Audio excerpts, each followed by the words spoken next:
계셨어요. 한 달 정도 계셨는데 어렵게 오신 거였거든요. 몇 년 전부터 오신다 하시다가 겨우 오신 거라 잘해드리고 싶었는데 생각했던 것보다 잘해드리지 못한 것 같아서 좀 아쉬움이 남습니다. 저희보다 아이들이 더 많이 아쉬워하더라고요. 밤마다 할아버지 할머니 방에 들어가서 한두 시간씩 새벽 1시까지 이야기를 하면서 놀았어요. 저희는 저것들이 공부는 다 하고 저러는가 속이 탔는데 그렇게 지내다가 가시니까 할아버지 할머니도 많이 손주들이 또 안타까우셨나봐요. 안쓰러우셨나봐요. 그래서 그 다음에 서울 오면 할머니 할아버지가 뭐 사줄게, 뭐 먹여줄게, 어디 같이 가자 이런 약속들을 많이 하시더라고요. 오늘 본문 말씀이 바로 그런 약속을 담고 있는 말씀입니다. 예수님이 제자들을 보실 때 되게 안타까우셨어요. 안쓰러우셨어요. 그래서 내가 떠난다 말씀하시고 내가 가는 곳에 너희는 올 수 없다 이렇게 말씀하시니까 제자들이 어리둥절해합니다. 예수님이 어디 가신다라는 거지? 왜 우리는 못 따라간다라는 거지? 그럼 이제 우리는 누구 따라 살지? 어떻게 살아야 되지? 참 걱정이 많아요. 이런 제자들에게 예수님께서 이미 앞에서도 여러 번 말씀으로 안심을 시켜주셨습니다. 근심하지 마라. 내가 가는 것이 너희 있을 처소를 예비하러 가는 거다. 하늘 집을 준비하러 가는 거다라고 말씀하시면서 안심하라고 얘기하셨어요. 내가 가면 내가 한 일을 너희도 할 것이다. 심지어 내가 한 것보다 더 큰 일을 할 것이다. 그럼 마치 모세의 뒤를 이어서 여호수아가 후계자가 되잖아요. 여호수아에게 하나님께서 많이 힘들어하고 내가 어떻게 모세 선생님처럼 이런 일들을 감당할 수 있지 걱정하는 여호수아에게 담대하라, 걱정하지 마라, 하나님 말씀대로만 살면 된다 라고 격려해 주셨던 것처럼 우리 예수님이 격려해 주십니다. 너희가 할 수 있다고, 내가 한 일을 내가 한 것보다 더 큰 일을 할 것이다 라고 힘을 주십니다. 여러분 또 기도 응답에 대해서도 말씀을 해 주셨죠. 그래서 내 이름으로 구하면 내가 다 들어주겠다, 이루어주겠다 약속을 주시는데 여러분 무슨 의미라고 했죠? 예수님의 이름으로 기도합니다. 아멘. 이렇게만 하면 무슨 기도든지 다 들어준다는 말이 아니라 두 가지 의미가 있다라고 했습니다. 자기 공로 의지하지 않고 예수님 공로 의지해서 기도할 때 들어주신다. 그리고 또 하나는 뭐죠? 예수님의 이름에 합당한 기도를 드릴 때 이루어 주신다라는 약속이라고 했습니다. 마지막 지난 주일날 제가 또 본문이었는데 누구를 보내주시겠다라고 말씀하십니까? 보혜사 성령님을, 너희를 돕는 성령님을 보내주시겠다. 그래서 지금 너희와 내가 헤어지지만 내가 보낼 보혜사가, 또 다른 보혜사가 너희와 항상 함께 있어서 너희를 늘 지켜준다, 보호해준다, 위로해준다, 변호해준다 라고 말씀하셨죠. 고아처럼 버려두지 않겠다라고 약속을 해주셨습니다. 오늘 본문은 이어서 또 다른 약속을 우리 예수님께서 제자들에게 해주시는데 네 가지 약속을 함께 살펴보려고 합니다. 첫 번째 약속은 부활에 대한 약속이에요. 19절 말씀인데 같이 한번 읽어볼까요? 19절. 조금 있으면 세상은 더 이상 나를 보지 못할 것이다. 너희는 나를 볼 것이다. 그것은 내가 살고 너희도 살 것이기 때문이다. 조금 있으면 세상은 더 이상 나를 보지 못할 거다라고 하는 이 말씀은 뭔가 하면 예수님이 십자가에 달려 돌아가실 것을 얘기하시는 것입니다. 그래서 예수님이 십자가에서 달려서 돌아가시니까 세상 사람들은 더 이상 나를 볼 수 없다라고 얘기합니다. 그런데 누구는 볼 수 있어요? 예수님의 제자들은 본다라는 거예요. 그럼 어떻게 볼 수 있습니까? 19절 뒷부분에 보면 그것은 너희들이 볼 수 있는 이유는 뭐라고요? 내가 살고 너희도 살 것이기 때문이다. 이렇게 말씀하시는데 누가 산다라고요? 예수님이 사신다라는 거예요. 예수님이 십자가에서 죽으십니다. 돌아가세요. 그래서 세상 사람들은 못 보지만 다시 부활하세요. 그래서 부활하신 주님이 제자들 앞에 나타나실 거예요. 그래서 제자들은 다시 볼 수 있다라는 거예요. 여러분 그런데 누구도 살 거라고 말씀하십니까? 내가 살고 또 너희도 산다라고 하세요. 너희가 누굽니까? 제자들이죠. 제자들도 산다라는 거예요. 뭘 말하는 걸까요? 예수님이 부활하신 것처럼 제자들도 부활한다라는 말씀이죠. 그러니까 예수님이 제자들에게 부활에 대해서 말씀하시면서 두 가지 약속을 해주십니다. 첫 번째는 내가 죽는 게 아주 죽는 게 아니라 다시 살아날 거다. 부활한다.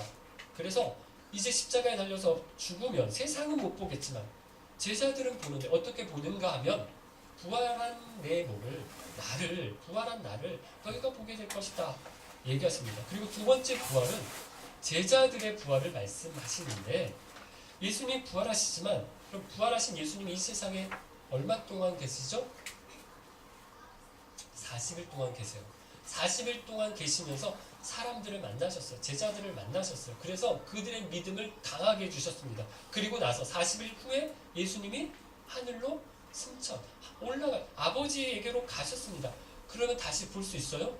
못 봅니다. 제자들과 또 헤어지는 거예요. 그런데 다시 볼 수 있어요. 어떻게요? 제자들도 부활할 겁니다. 이 땅에서는 못 보지만 죽어서 부활의 몸으로 부활하신 예수님을 보게 된다라고 하는 약속을 주시는 거예요. 여러분 부활이 있어요. 예수님이 부활하신 것처럼 저와 여러분도 부활할 겁니다. 육신의 몸이 다가 아니에요. 이번에 아버지가 오셔서 이렇게 같이 지내면서 한번 옆에 앉으셨는데 소파에 같이 옆에 앉았는데 반바지를 입으셨나? 허벅지를 이렇게 보게 되었어요. 굉장히 마르셨더라고요. 제가 말랐다고 하니까 좀 그렇지만 저보다도 더 얇으신 거예요. 되게 마음이 안타까웠어요. 안쓰러웠어요. 팔뚝도요. 정말 이게 이게 뭐라고 하죠? 알통? 이게 뭐 뽀빠이 정도는 아니었지만 저희 아버지가 좀 이렇게 다리며 팔뚝이며 이런데 근육이 좀 있으셨어요. 학창 시절에 마라톤 선수셨고요. 이후에도 몸이 얼마나 날렵했는지 몰라요. 여기 와서도 아이들이랑 같이 공원에 나가서 크로스컨트리 스키 처음 타보시는 건데 그거 막 타고 같이 영하 20도에 막 이렇게 놀고 그렇게 하셨었거든요. 되게 활동적이세요. 아마 지금도 저랑 힘으로 하는 거 이렇게 씨름을 한다든지 발씨름을 한다든지 그럼 제가 질 거예요. 그렇게 단단한 분이신데 나이는 못 속이는 것 같아요. 아버지가 그러시더라고요. 점점 근육이 없어진대요. 몸이 약해지는 거죠. 그럼 아무리 건강하고 예뻐도 나이 들면 어떻습니까? 변합니다. 약해집니다. 그렇게 예쁘던 여자 배우들도 나이 지나면 그냥 할머니들이 비슷해져요. 그런데 그렇게 쇠해지는 것으로 끝납니까? 죽고 썩어지는 것으로 사라지는 건가요? 아니라는 거죠. 뭐가 있어요? 부활이 있다. 다시 사는 것이 있다는 것입니다.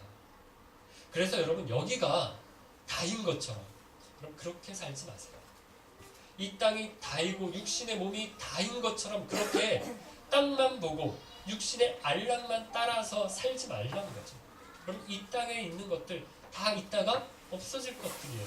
그럼 그렇게 좋아 보이고 그렇게 갖고 싶은 것들 어떻습니까? 딱 몇 번만 지나면 그렇게 좋았던 집도 그렇게 갖고 싶었던 차도 그거 몇 번만 타보고 거기서 며칠만 지나면 그거 다 그냥 그래요.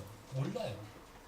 마치 아이들 장난감 갖고 싶어서 장난감 가게 앞에서 뒤집어져가지고 막 저거 사다 줄래 막 그렇게 하다가 그거 사가지고 집에 와서 며칠 놀면 그거 또 던져버리잖아요.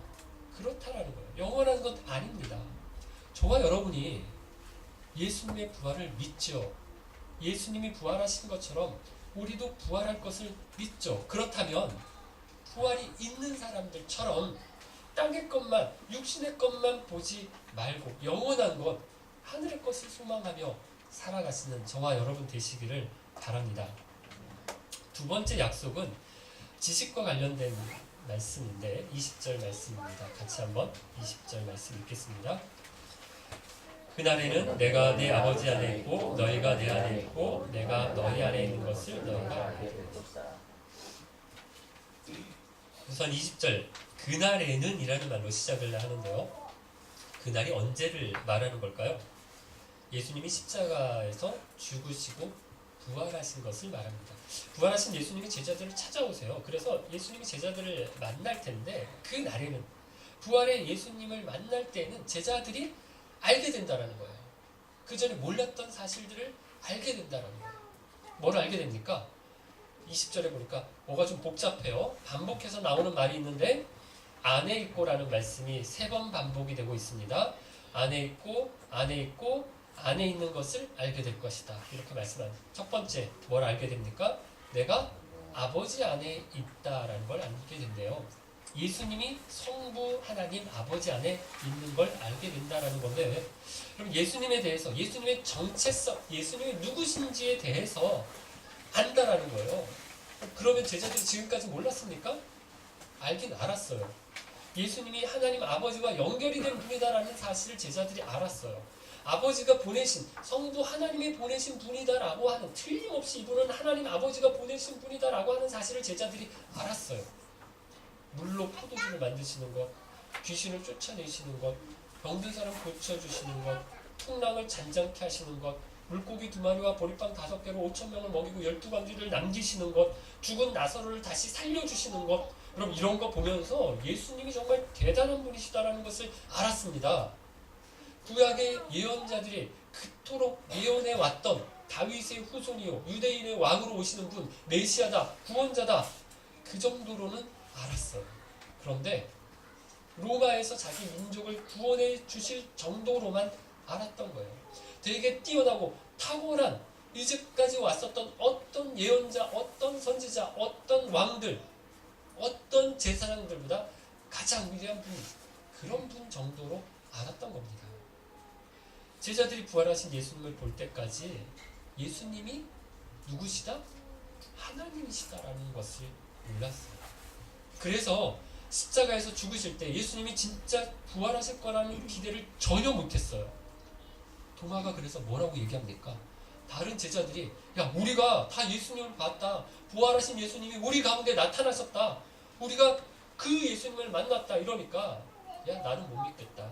나는 내 손으로 예수님 못자국에 손 넣어보고 예수님이 찔리신 그 옆구리에 손을 넣어봐야 난 그래야 나는 그분을 믿겠다. 보겠다. 뭐 이럽니다. 제자들도 못 믿었어요. 예수님이 그렇게 말씀해 주셨는데도 나는 예루살렘에 들어가서 왕이 되는 게 아니다. 십자가에 달려서 죽는다. 그런데 걱정하지 마라. 살아난다. 부활한다. 하나님께로 갔다가 너희 거처를 마련하려고 가는 거다. 다시 온다. 성령을 보내준다. 뭐 이런 말씀 아무리 많이 하셔도 제자들이 어떻게 들어요? 이쪽으로 듣고 이쪽으로 흘린 거예요. 예수님이 잡히시는 걸 보고 다른 제자들 다 도망갑니다. 베드로는 자기가 한 말이 있잖아요. 뭐라고 했었죠? 얼마 전에 우리 같이 그 말씀 들었었죠? 저는 절대로 주님을 떠나지 않겠습니다. 죽는 한이 있더라도 주님을 따르겠습니다. 이랬잖아요. 이 말이 걸려서 그랬는지 베드로는 예수님 멀찍이서 따라갑니다. 그러다가 어떤 여자 종이 베드로에게 뭐라고 얘기해요? 너도 예수와 한패지. 야 네가 저 예수와 같이 있는 거 본 적 있어. 이 말 듣고 어떻게 합니까? 베드로가 기겁을 해요. 놀랍니다. 절대 아니야. 나 몰라. 저 사람 몰라. 예수님을 부인해요. 3번이나 부인을 합니다. 예수님을 배신했어요. 못 믿었어요.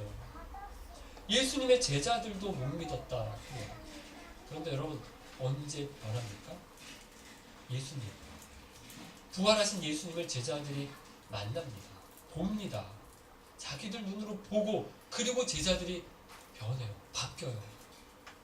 이전에 하셨던 말씀이 무슨 말씀인지 그 의미를 깨닫기 시작합니다. 그러면서 예수님을 다시 아는데 어떤 분으로 알아요? 아, 예수님이 하나님이시구나. 아버지가 예수님 안에 계시는구나 깨달았던 겁니다. 몸으로 함께 있을 때, 예수님과 함께 지낼 때 3년이나 예수님 따라다니면서 함께 먹고 마시고 자고 예수님의 많은 말씀을 듣고 예수님이 행하신 많은 기적들을 봤지만 예수님에 대해서 그때는 잘 몰랐어요. 그런데 부활하신 예수님 만나고 그날에서야, 그제서야 제자들이 예수님이 하나님이시고 예수님 안에 하나님이 계시는구나 라는 것을 안다라는 것입니다. 그래서 여러분 예수님 잘 안 믿어지시는 분 이해해요. 저는 제가 5대째 기독교 집안이에요. 그래서 저 같은 사람은 안 믿는 게 힘들어요. 안 믿으라고 하는 게 힘들어요. 너무 자연스럽게 믿어지는 거거든요. 그런데 평생 예수님 모르고 안 믿다가 어른이 돼서 믿음 갖는다라고 하는 게 이게 어려워요. 믿음 생긴다라는 게 기적입니다. 터무니없는 이야기고 예수님이고 성경에 있는 이야기들이 다 지어낸 이야기 같고 그렇습니다. 그런데 성경에 나오는 제일 믿기 힘든 일, 믿기 힘든 기적이 뭔가 하면 부활이거든요. 그래서 어떤 분은 이렇게 얘기했어. 예수님이 부활하신 것이 맞는다면, 진짜라면 성경 이야기는 다, 성경에 있는 이야기들은 다 진짜다, 사실이다, 이렇게 말합니다. 여러분, 예수님의 부활이 믿기 어려워요. 그래서 누구도 못 믿었다고요? 제자들도 못 믿었다고요. 그런데 보세요. 제자들의 행동이 변하는 것을 보면요. 여러분, 왜 이렇게 이들이 변합니까? 자기들, 선생님 잡혀갔을 때, 예수님 잡혀갔을 때 자기 목숨 살겠다라고 다 도망가고 숨었었던 위인들이에요. 그런데 예수님 위해서 어떻게 합니까? 11명의 제자들이 다 순교했어요. 자기들도 거짓말이라는 것을 압니다. 야, 부활하신 거 예수님 거짓말이야. 그런데 그 거짓말을 얘기하다가, 그 거짓말을 전하다가 어떻게 됐어요? 죽었어요. 말이 됩니까? 안 되는 거예요. 자기들이 직접 본 거예요. 너무 분명하게 봤습니다. 믿어졌어요. 믿을 수 없는, 자기들이 생각해도 믿을 수 없는 일이 일어난 거예요. 그리고는 예수님의 부활을 전한 겁니다. 목숨 내놓고, 목숨을 걸고서, 아니 목숨을 잃어도 이 부활의 예수님을 전한 거예요. 그럼 왜 죽음까지 가고 있을까요? 제자들이 또 알게 되었던 것이 뭔가 하면 예수님이 하나님이시다, 하나님이 예수님 안에 계신다라고 하는 것을 알고 또 뭘 알게 되었다라고요? 20절, 너희가 내 안에 있고 내가 너희 안에 있는 것을 알게 된 겁니다. 예수님, 부활하신 예수님이 하나님이다라고 하는 것을 아는 데서 더 나아가서 그 예수님과 자신들이 어떤 관계에 있는지, 예수님이 어떤 분이신지를 알고 나서 그 예수님이 자신들과 어떤 관계인지를 알았어요. 예수를 믿기만 하면 우리가 예수님 안에 있고 예수님이 우리 안에 계신다라는 것을 안 겁니다. 그러니까 죽어도 살아있는 예수님, 죽어도 부활하신 예수님이 자기들과 함께 있으니까 자기들이 예수님 전하다가 죽으면 어떻게 돼요? 예수님처럼 다시 산다라는 것을 믿은 거예요. 그러니까 목숨을 잃어도, 목숨을 바쳐도 예수님을 전했던 것입니다. 사랑하는 여러분, 우리에게 부활이 없다면 우리같이 불쌍한 사람 없어요. 이 땅이 다라면 뭐하러 이렇게 추운데 나와서 여기서 이렇게 계십니까? 뭐하는 거예요? 저 같은 사람 별로 제가 똑똑하지도 않아요. 그렇게 말을 잘하는 것도 아닙니다. 뭐 들으면 생활에 도움이 되고 그런 말도 제가 하는 것도 아니에요. 뭐 만날 성공이 중요한 게 아니다, 돈이 중요한 게 아니다, 다가 아니다, 이런 말만 하고 있잖아요. 여기 와서 이러고 있을 바에는 집에서 자기 개발서 한 권이라도 더 있는 게 훨씬 더 여러분에게 유익할 거, 실용적일 겁니다. 부활이 없다면 그렇다라는 거예요. 그러나 여러분, 부활이 있어요. 부활하신 예수님이 내 안에 계시고 내가 부활의 예수님 안에 있어요. 그래서 살아도 주를 위해서 살고 죽어도 주를 위해서 죽는 겁니다. 부활의 영으로 사는 거예요. 맞습니까? 아멘 하신 분들은 이제 세 번째 약속으로 옮겨 오셔야 하는데요. 예수님이 제자들에게 주신 세 번째 약속이 뭔가 하면요, 예수님을 나타내 주시겠다라고 약속을 해주십니다. 그런데 조건이 있어요. 뭐죠? 계명을 지켜야 한다는 거예요. 계명을 지키면 그에게 나를 나타내시겠다라고 하시는데, 여러분 21절 말씀입니다. 같이 한번 읽겠습니다. 내 계명을 가지고 그것을 지키는 사람이 나를 사랑하는 사람이다. 그리고 나를 사랑하는 사람은 내 아버지께 사랑을 받고 나도 그를 사랑하여 그에게 나를 나타낼 것이다.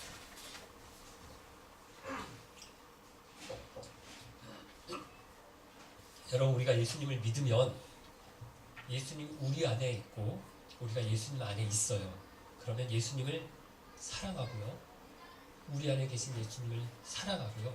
예수님을 사랑하면 예수님의 계명을 지킵니다. 그렇죠? 그래서 여기 21절에 계명을 지키는 사람이 나를 사랑하는 사람이다라고 말씀하시는 거예요. 그리고 23절인데 같이 한번 다시 읽어볼까요? 23절. 예수님께서 대답하셨습니다. 나를 사랑하는 사람이라면 나의 교훈을 지킬 것이다. 내 아버지께서 그를 사랑하실 것이고 우리가 그 사람에게 와서 함께 있을 것이다. 비슷합니다. 21절과 23절. 그런데 뭐가 틀리죠? 21절은 뭐라고 말씀하죠? 뭐를 지켜요? 계명을 지킨다라고 얘기를 했습니다. 23절은 뭐를 지켜요? 교훈을 지킨다라고 나와요. 계명을 지키면 어떻게 해주시겠다라고 약속을 해주셨죠? 그에게 나를 나타내실 것이다 이렇게 말씀하셨잖아요. 계명을 지키는 사람에게 나타나 주신다라는 거예요. 만나 주신다라는 거예요. 더 많이 알려주신다라는 거예요. 그래서 뭐까지 알아요? 계명을 지키는 사람은 예수님이 나타내 주셔서 만나 주셔서 뭐까지 알아요? 예수님의 교훈까지 알게 되는 거예요. 예수님이 더 많이 만나 주셔서 나타나 주셔서 말씀해 주신다. 여기 교훈을 번역성경은 말이라고 번역을 했어요. 예수님의 말을 안다라는 거예요. 그래서 계명을 지키는 사람은 예수님의 말을, 예수님의 교훈까지 지키게 된다는 것입니다. 그럼 이게 어떤 차이가 있는가 하면 저희 집에 계명이, 저희 가정에 계명이 있다고 생각을 해보세요. 있어요. 계명이 있어요. 규칙이 있어요. 법이 있어요. 설거지 계명이 있어요. 월요일 저녁은 누구, 화요일 저녁은 누구, 뭐 이렇게 해서 우리 5명이 엄마 빼놓고 5명이 한 요일씩 설거지를 해야, 저녁 설거지를 해야 될 계명이 있습니다. 오늘 저녁이 전데 일주일에 또 계명이 하나 더 있는데 일주일에 드라마는 한 편, 월화 드라마든 화목 드라마든 주말 드라마든 드라마는 한 편, 예능 한 편, 그리고 인터넷 사용은 하루에 1시간. 예, 계명이에요. 저희 아이들만 해당하는 계명이죠. 예, 딱 정해놨어요. 이건 저희 집의 계명이고 규칙인데, 그런대로 이렇게 계명을 만든 이유가 뭘까요? 엄마를 돕자 이래서 설거지 계명을 만든 거죠. 규칙을 만든 거죠. 인터넷을 이렇게 제한하는 규칙은 너무 인터넷에만, 스마트폰에만 빠져있지 말고 공부 좀 하고 책 좀 봐라, 이런 교훈이 있겠죠. 계명만 지킨다라는 것은 계명 그 자체, 규칙 자체만 지킨다라는 거예요. 그래서 설거지하고 스마트폰 안 하는 정도로만 억지로라도 규칙이니까 지킨다라는 거예요. 그런데 교훈을 지킨다라는 건 뭐죠? 거기서 더 나아가서 다른 일에도 설거지만 딱 해주고 엄마 난 이제 난 엄마 일 도왔으니까 땡 아니라 쓰레기를 버리러 가는 일, 청소하는 일, 정리하는 일에도 엄마를 돕는다는 거죠. 스마트폰 나 그거 안 하는 것만 딱 지키고 끝나는 게 아니라, 그러고 TV 자는 게 아니라, 이게 엄마 아빠가 공부하라는 거구나, 교훈을 알고 열심히 공부하고 책도 읽고 하는 거겠죠. 그런데 이렇게 계명도 지키고 교훈도 지키고 그렇게 할 때 예수님이 주시는 약속이 뭐예요? 계명을 지킬 때 더 나타내 주시겠다 말씀하시고요. 교훈까지도 지킬 때 네 번째 약속이 나오는데, 다시 한번 23절 말씀을 볼까요? 같이 한번 읽겠습니다. 예수님께서 대답하셨습니다. 나를 사랑하는 사람이라면 나의 교훈을 지킬 것이다. 내 아버지께서 그를 사랑하실 것이고 우리가 그 사람에게 와서 함께 있을 것이다. 그럼 23절 맨 마지막에 뭐라고 말씀하시죠? 우리가 그 사람에게 와서 함께 있을 것이다. 약속의 말씀을 주십니다. 여러분, 여기 우리라고 말씀하셨으니까 누구를 가리키는 건가 하면 성부 하나님, 성자 하나님, 성령 하나님, 삼위 하나님을 가리키는 겁니다. 삼위 하나님께서 우리와 함께 하신다라는 것입니다. 삼위 하나님이 거하신다라는 거예요. 여러분, 이게 뭐죠?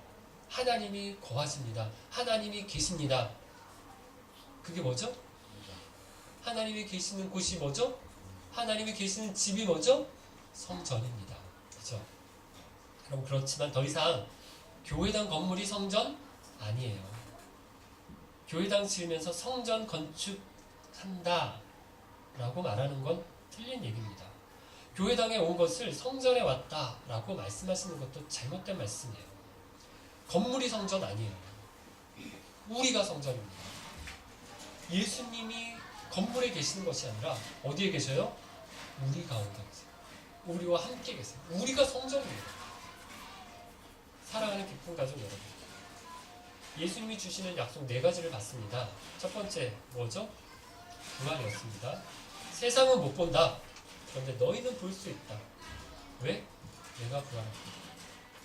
그리고 너희도 부활합니다. 라고 말씀해 주셨습니다. 두 번째 약속은 지식이었어요.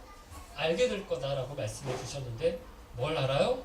예수님이 어떤 분이신지, 예수님이 아버지 안에 계신다라는 것을 알아요. 예수님이 하나님이시다라는 것을 안다. 그리고 우리가 예수님 안에, 예수님이 우리 안에 있다라는 것을 알게 된다는 거예요. 세 번째 약속은 나를 나타내 주겠다. 더 많이 알려주겠다. 말씀해 주시겠다. 그런데 어떤 사람에게요? 조건이 있었어요. 계명을 지키는 사람에게 알려주시겠다. 그래서 계명만 지키는 게 아니라 해라, 하지 마라 라고 하는 성경에 있는 율법의 계명만 지키는 게 아니라 그 율법에 담겨있는 정신, 예수님의 마음, 예수님의 뜻을 알아서 그 말씀대로, 그 교훈의 말씀대로 지키게끔 해주신다는. 그리고 그 교훈을 지키는 사람에게 4번째 약속. 어떤 약속입니까? 그 사람과 함께 있겠다. 성전 삼아주시겠다. 말씀해 주십니다. 사랑하는 여러분, 멀리 계신 것 같나요? 예수님이 너무 멀리 계신 것 같습니까? 주님의 뜻이 무엇인지 잘 모르겠고 뭘 말씀하시는지도 잘 모르겠고 말씀도 안 들었고 기도도 잘 안 되고 그렇게 힘겹게 느껴지십니까? 다시 한번 오늘 말씀으로 저와 여러분의 신앙을 돌아보기를 원하는데요. 부활의 주님을 내가 믿는다. 부활의 주님을 정말 내 마음 가운데 모셨는가? 내가 그분을 정말 사랑하고 사모하는가? 정말 부활을 참 소망으로 여기고 있는가? 그분이 내 안에 살아계시는가? 찾아와 계시는가? 내가 그분을 사랑하는가? 그분의 음성 듣기를 원하는가? 다시 한번 돌아보시길 바랍니다. 세상 것들로 너무 분주하고 바쁜 건 아닙니까? 주님이 아니라 내 마음에 주님 말고, 예수님 말고 돈, 사업, 프로젝트, 공부, 진로, 취업, 자녀가 들어와 있는 건 아닙니까? 돈이 내 안에, 내가 돈 안에.